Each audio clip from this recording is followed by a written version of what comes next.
Ircon International Limited, urged to stay ahead. Welcome.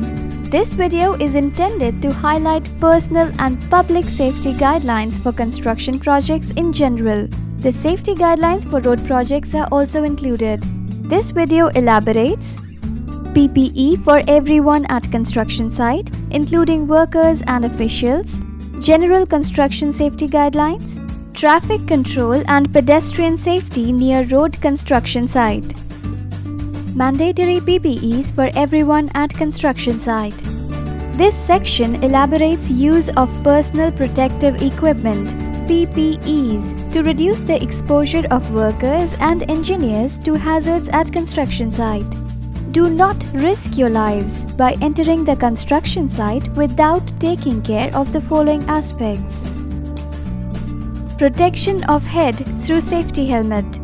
Workers and engineers should wear helmets at all times to protect themselves from impact and penetration of falling, flying and other stationary objects. Make sure that the straps of the helmet are properly tightened.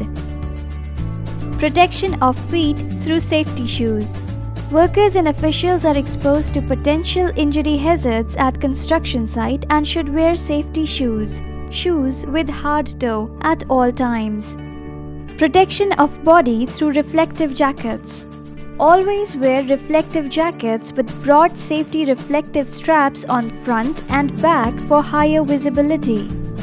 Protection of eyes through safety goggles.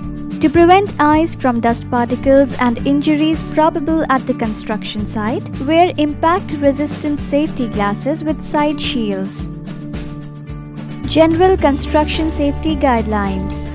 Before the commencement of any excavation or embankment work for the formation, any underground utilities crossing the construction area like pipelines, water mains, sewers, storm water drains, CNG, PNG gas lines, power cables, telephone lines, OFC ducts, poles, electric, telecom should be shifted away from the area of construction to avoid any disaster.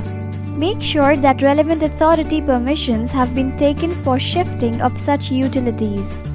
Apart from underground utilities, height of overhead utilities such as power lines and poles, extra high tension lines, telephone lines and poles should also be considered, keeping in view the height of embankment to avoid any accidental contact with the dumper or any other construction machinery. While commencing the construction of any formation, the initial height of any overhead live conductor may be quite high and may possess no risk. But as the height of formation increases, the clearance from live conductor will reduce and there may be chances of coming in the electrical shock area of a conductor, especially with dumper body in raised condition. This may lead to a fatal hazard.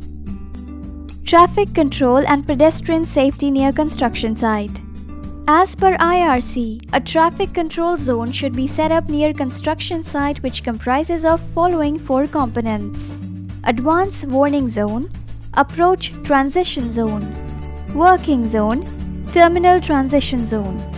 Advance Warning Zone is a zone where vehicles should be warned to slow down so as to achieve desired approach speed before reaching Approach Transition Zone. Use roadworks ahead, signboards accompanied by signboards stating the distance to the hazard. Approach Transition Zone is the most crucial zone concerning safety because it mostly involves merging and turning movements. The traffic is diverted with the help of signs, barricades, channelizers, pavement marking for pedestrians. Working zone is the zone where actual construction is being undertaken. Apart from the work area, it also includes lateral and longitudinal buffer zones to protect workforce from wayward vehicles entering actual area of work and road users from construction equipment. Delineators and barricades with lights are primarily used for this purpose.